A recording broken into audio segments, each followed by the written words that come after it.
अस्सलाम वालेकुम वीरो। मैं हाले तक कराची हाँ सिंध ही हाँ, कभी मिट्ठी चला जाना कभी कराची आ जाना। मैं तुहानूं दसना चाहुंदा कि मुख्तसर जी गल इन्नी कुछ दसना चाहना फिलहाल कि पंजाब विच रहो, अपने घर की रोटी चाहे सुक्की रोटी होवे वो चंगी जिल्लत की जिंदगी तो बेहतर है कि तुसी अपने घर च रहो, पंजाब दा सोचो और ये सोचो कि पंजाब नूं असीं पैरां ते किंज खिलारना, इंज दे पैरां ते कि पंजाबियां नूं दूजे सूबियां च दूर देशां च नौकरियां करन ना जाण पवे। अपने घर साडे पुत्तर असीं पुत्तर वेच के पंजाब उसारिया है, ये पुत्तर वेचण वाला सिलसिला बंद होना चाहिए। ये कुत्तियां बिल्लियां नूं जिन्हां नूं तुसीं वोट पाउंदे हो हर साल और बिना सोचे समझे ढग्गियां तरह वोट पाउंदे हो थाणे कचहरी दे लालच, ये तुहाडे पुत्तर वेचदे ने, ये तुहाडी इज्जत वेचदे पए ने, ये तुहाडी आबरू वेचदे पए ने दूजियां कौमां अगे दूजे सूबियां अगे। सानू अज तक पंजाब दे विच तुसीं दसो साडे पंजाब च लूण निकलदा है, हरेक कितों तो निकल रहा है और दुनिया के किहड़े किहड़े कोने च नहीं जा रहा। कदी सानू इस गल की मत आई कि पंजाब नूं इहदे विचों शेयर मिलना चाहिए, इहदी कमाई दे विचों रॉयल्टी मिलनी चाहिए। साडा लूण जिहड़ा है वो लाहौर ते कराची च वखरे रेट ते विकना चाहिए। कदी ये गल हुई? अज इत्थे गल बड़े आराम नाल कर दिंदे ने साडे कई वीर के जी गैस सिंध दी सी या बलोचिस्तान दी सी ते कराची नूं बत्ती नहीं मिल रही, तर तो बनने वाली बिजली का तो पहला हक जिहड़ा वो कराची का है, वो भाई कराची का हक हैगा ते ये वफाक ने पैसे दे के ये प्रोजेक्ट खरीदिया।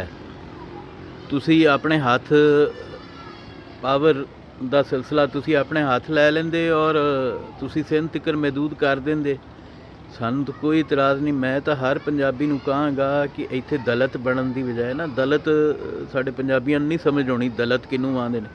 दलित समझ लो भी जिवें तुसी इत्थे कहिंदे हो ना मसली, ते जिहड़ा बिल्कुल ही थल्लड़ा तबका नीच जात समझी जाती इत्थे, असीं तो किसी नूं भी नहीं समझते। मैं तो मसलियां दे भी पैरां 'च बैठण नूं तैयार हाँ, मैं तो उन्हां नूं भी अपने तो उत्ते वड्डा इंसान समझना। पर ये जिहड़े सिंधी ने ये इत्थे तुहानूं पंजाबी मुसलमानां नूं मसलियां तो दलतां तो भी शूदर जिन्हों आंदे ना, जिहड़ी मुतालिया पाकिस्तान तुसीं पढ़ी है काबिले नफरत किताब, ये जिस शूदर का जिक्र है ना वो पाकिस्तान दे विच दूजे सूबियां च जाके पंजाबी का नाम है। इत्थे पंजाबी मुसलमान की जिहड़ी हैसीयत है वो हिंदुआं दा जिहड़ा इत्थे दलित तबका है उहदे तो भी थल्ले। लिहाजा अपने पंजाब का सोचो, अपने धीआं पुत्रां की इज्जत का सोचो। ये कुत्ते बिल्ले जिहड़े कुत्ते बिल्ले मैं बार बार आखांगा, ये जिहड़े कुत्ते बिल्ले तुसीं अपने ते MP MN बना दे जे, इन्हां तो जान छड़ाओ, इन्हां तो जान छड़ाओ, अपनी भी छड़ाओ, मेरी भी छड़ाओ, सारियां दी छड़ाओ, अपने बाल बच्चों की छड़ाओ। आपां ये पंजाब इंज दा बनाईए जिन्हों किसी का लालच ना होवे, जिन्हों अपने पुत्तर कमाई करने वास्ते बाहर ना घल्लने पैण, पंजाब आप इन्नी तरक्की करे। पंजाब दे मादनी वसाइल कित्थे ने? ये सानूं जो रोज़ ये ताने सुनने पैंदे ने कि जी गैस सिंध दी है, फलानी शै जिहड़ी उस कोयला सिंध च निकलदा है या बलोचिस्तान च निकलदा है या फलानी शै उन्हां दी। साडे मादनी वसाइल कित्थे ने? पंजाब दे मादनी वसाइल सवाए लूण तो और उनकी कोई सानू रॉयल्टी नहीं मिलती। जे मिलती तो उनका कम से कम आम पंजाबी नूं तो कोई पता नहीं कि वो रॉयल्टी किधर जाती। साडी कणक जिहड़ी है वो काबल तिकर खाधी जाती, सिंध च भी आउंदी, साडी कणक का कोई वध रेट नहीं, ठीक है। लेकिन सिंध तो जिहड़ी भिंडी आंदी, तुहानूं पता है भिंडी ते करेला आंदा सीजन के शुरू से वो 250 पौने 300 तिकर जाता है और इत्थे शोधा छछोरा साडा पंजाबी जिहड़ा है वो 250-300 पौने 300 की हराम की कमाई वाला वो लिया के शो मार के खाता है कि जी नवीं सब्जी आई। और नवीं सब्जी हुंदी मौसमी सब्जी, जो पंजाब की भिंडी आउंदी तो 20 रुपये किलो विकरी हुंदी है। इत्थे पंजाब का आलू टके टिंड 5-5 रुपए 10-10 रुपए विकदा पिया हुंदा मार्केट से। इन्हां दी सब्जी भिंडियां दी उत्थे पंजाब च वो विके 220 रुपए किलो, 250 रुपए किलो। साडी भिंडी विके 20 रुपए 30 रुपए। ये फूड प्रोसैसिंग यूनिट्स 73 ਸਾਲ 'ਚ ਕਿਉਂ ਨਹੀਂ ਲੱਗੇ?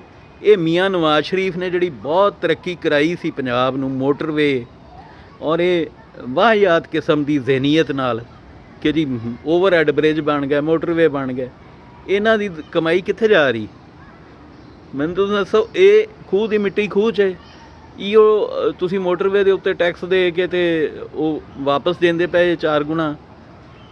ਅਤੇ ਜਿਹੜੇ ਕੰਮ ਇੱਥੇ ਹੋਣੇ ਚਾਹੀਦੇ ਸੀ, ਇੱਥੇ ਫੂਡ ਪ੍ਰੋਸੈਸਿੰਗ ਯੂਨਿਟ ਲੱਗਦੇ, ਅਸੀਂ ਵੀ ਆਪਣੀ ਸਬਜ਼ੀ ਮਹਿੰਗੀ ਵੇਚੀਏ, ਅਸੀਂ ਵੀ ਮਹਿੰਗੀਆਂ ਮੰਡੀਆਂ 'ਚ ਲੈ ਕੇ ਜਾਈਏ, ਸਾਡਾ ਮਾਲ ਵੀ ਮਹਿੰਗਾ ਵਿਕੇ, ਸਾਡੇ ਜ਼ਿਮੀਂਦਾਰ ਦੀ ਕਣਕ ਵੀ ਮਹਿੰਗੀ ਵਿਕੇ।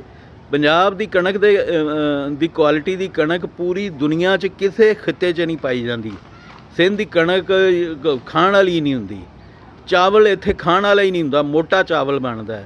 ਸਾਡਾ ਚਾਵਲ ਇੱਥੇ ਆ ਕੇ ਵੀ ਉਸੇ ਰੇਟ ਵਿਕਦਾ ਪਿਆ ਜਿਹੜਾ ਉੱਥੇ ਲਾਹੌਰ 'ਚ ਵਿਕਦਾ ਪਿਆ। ਸੋ ਇਹਨਾਂ ਸਾਰੀਆਂ ਚੀਜ਼ਾਂ 'ਤੇ ਅਸੀਂ ਅਗਰ ਗੌਰ ਕਰੀਏ ਔਰ ਇਹਨਾਂ ਨੂੰ ਡਿਵੈਲਪ ਕਰੀਏ ਇੱਕ ਸਿਸਟਮ ਆਪਣਾ ਪੰਜਾਬ ਦਾ, ਕਿ ਜਿੱਥੇ ਪੰਜਾਬ ਦੇ ਵਿੱਚ ਪੈਦਾ ਹੋਣ ਵਾਲੀ ਚੀਜ਼ ਜਿਹੜੀ ਹੈ ਉਹ ਪੰਜਾਬੀਆਂ ਵਾਸਤੇ ਰੇਟ ਹੋਰ ਹੋਵੇ, ਬਿਲਕੁਲ ਇਹਨਾਂ ਦੀ ਤਰ੍ਹਾਂ ਜਿਵੇਂ ਇਹਨਾਂ ਦੀ ਭਿੰਡੀ 230 ਰੁਪਏ ਆ ਕੇ ਪੰਜਾਬ 'ਚ ਵਿਕਦੀ ਹੈ, ਉਵੇਂ ਹੀ ਸਾਡੀ ਕਣਕ ਇੱਥੇ ਆ ਕੇ ਵਿਕੇ, ਉਵੇਂ ਸਾਡਾ ਲੂਣ ਆ ਕੇ ਇੱਥੇ ਵਿਕੇ, ਉਵੇਂ ਸਾਡਾ ਚਾਵਲ ਇੱਥੇ ਆ ਕੇ ਵਿਕੇ, ਫਿਰ ਤਾਂ ਬਰਾਬਰੀ ਬਣਦੀ। ਐਵੇਂ ਅਸੀਂ ਇੱਥੇ ਮਤਲਬ ਇਹਨਾਂ ਕੋਲੋਂ ਆਪਣੇ ਆਪ ਨਾਲ ਮਾੜਾ ਸਲੂਕ ਕਰਵਾਉਣੇ ਪਏ ਹਾਂ, ਸਸਤੇ ਹੁੰਦੇ ਪਏ ਹਾਂ, ਆਪਣੇ ਪੁੱਤਰ ਸਸਤੇ ਕਰਾਉਣੇ ਪਏ ਹਾਂ। ਅਤੇ ਕੋਈ ਹਿਆ ਸ਼ਰਮ ਹੋਣੀ ਚਾਹੀਦੀ ਹੈ ਕਿ ਨਹੀਂ ਹੋਣੀ ਚਾਹੀਦੀ? ਇਹ ਜਿਹੜੇ MP MNA ਲਾਸ਼ਾਂ, ਜ਼ਿੰਦਾ ਲਾਸ਼ਾਂ ਬੈਠੀਆਂ ਪੰਜਾਬ ਅਸੈਂਬਲੀ 'ਚ ਅਤੇ ਕੌਮੀ ਅਸੈਂਬਲੀ 'ਚ ਪੰਜਾਬ ਦੇ, ਇਹਨਾਂ ਅੱਜ ਤੱਕ ਪੰਜਾਬ ਦੀ ਇੱਜ਼ਤ 'ਚ ਕੋਈ ਵਾਧਾ ਕਰਨ ਦੀ ਕੋਸ਼ਿਸ਼ ਕੀਤੀ, ਕਿਸੇ ਪੰਜਾਬੀ ਨੂੰ ਮਾਣ ਦੇਣ ਦੀ ਕੋਸ਼ਿਸ਼ ਕੀਤੀ, ਇੱਜ਼ਤ ਦੇਣ ਦੀ ਕੋਸ਼ਿਸ਼ ਕੀਤੀ? ਇਹਨਾਂ ਇੱਜ਼ਤ ਖਤਮ ਕਰਤੀ ਸਾਡੀ।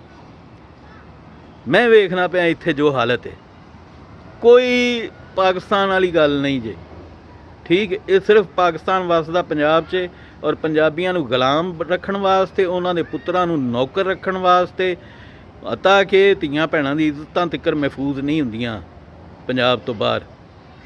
ਅਤੇ ਕੁਛ ਹਿਆ ਸ਼ਰਮ ਹੁਣ ਕਰ ਲੈਣੀ ਚਾਹੀਦੀ ਸਾਨੂੰ ਸਾਰੇ ਪੰਜਾਬੀਆਂ ਨੂੰ ਹੀ, ਕਿ ਇਹ ਜਿਹੜੀ ਉੱਤੇ ਜਿੰਨੀ ਵੀ ਸਿਆਸੀ ਅਸ਼ਰਾਫੀਆ ਬੈਠੀ ਹੈ, ਇਹ ਸਾਰੀ ਦੀ ਸਾਰੀ ਰਲ ਮਿਲ ਕੇ ਬਗੈਰਤ ਇਹਨਾਂ ਤੋਂ ਜਾਨ ਛਡਾਓ, ਆਪਣੀ ਵੀ ਛਡਾਓ, ਆਪਣੇ ਧੀਆਂ ਭੈਣਾਂ ਦੀ ਛਡਾਓ, ਬੱਚਿਆਂ ਦੀ ਛਡਾਓ।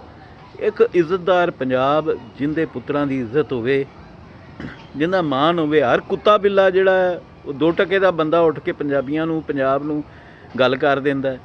ਇਹ ਗੱਲਾਂ ਦਾ ਤੋੜ ਦਾ ਇੱਕੋ ਹੀ ਜ਼ਰੀਆ ਹੈ ਕਿ ਪੰਜਾਬ ਆਪਣੇ ਵਸਾਇਲ ਦਰਿਆਫਤ ਕਰੇ, ਆਪਣੇ ਮਾਦਨੀ ਵਸਾਇਲ 'ਤੇ ਤਵੱਜੋ ਦੇਵੇ, ਔਰ ਆਪਣੀ ਜਿਹੜੀ ਜ਼ਰਈ ਮੁਈਸ਼ਤ ਹੈ, ਜਿਹੜੀ ਰੀੜ੍ਹ ਦੀ ਹੱਡੀ ਹੈ, ਉਹਨੂੰ ਟਕੇ ਟੈਂਡ ਹੋਣ ਤੋਂ ਬਚਾਏ। ਉਹਨੂੰ ਉਹ ਰੇਟ ਜਿਹੜਾ ਹੈ ਉਹ ਮਿਲੇ ਜਿਹੜਾ ਕਿ ਚੋਟੀ ਦੀ ਮੰਡੀਆਂ 'ਚ ਰੇਟ ਹੁੰਦਾ ਹੈ।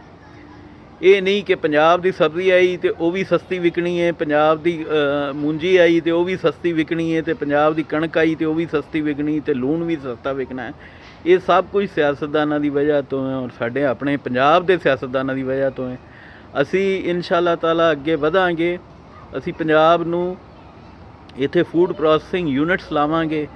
ਪੰਜਾਬ ਦੀ ਕਣਕ, ਪੰਜਾਬ ਦੀ ਹਰ ਸ਼ੈ, ਜ਼ਰਈ ਜਿਨਸ ਮਹਿੰਗੀਆਂ ਮੰਡੀਆਂ 'ਚ ਲਿਜਾ ਕੇ ਮਹਿੰਗੀ ਵੇਚਾਂਗੇ। ਆਮ ਪੰਜਾਬੀ ਅਮੀਰ ਹੋਏਗਾ, ਔਰ ਉਹਨੂੰ ਬਾਹਰ ਜਾ ਕੇ ਕਿਸੇ ਦੂਜੀ ਤੀਜੀ ਕੌਮ ਤੋਂ ਜ਼ਲੀਲ ਨਹੀਂ ਹੋਣਾ ਪਏਗਾ। ਰੱਬ ਰਾਖਾ, ਆਪਣਾ ਖਿਆਲ ਰੱਖਿਆ ਏ। ਪੂਰੀ ਕਹਾਣੀ ਤਾਂ ਹਾਲੇ ਬੜੀ ਦੂਰ ਹੈ, ਉਹ ਸੁਣਾਵਾਂਗਾ ਕਿਸੇ ਵੇਲੇ। ਰੱਬ ਰਾਖਾ।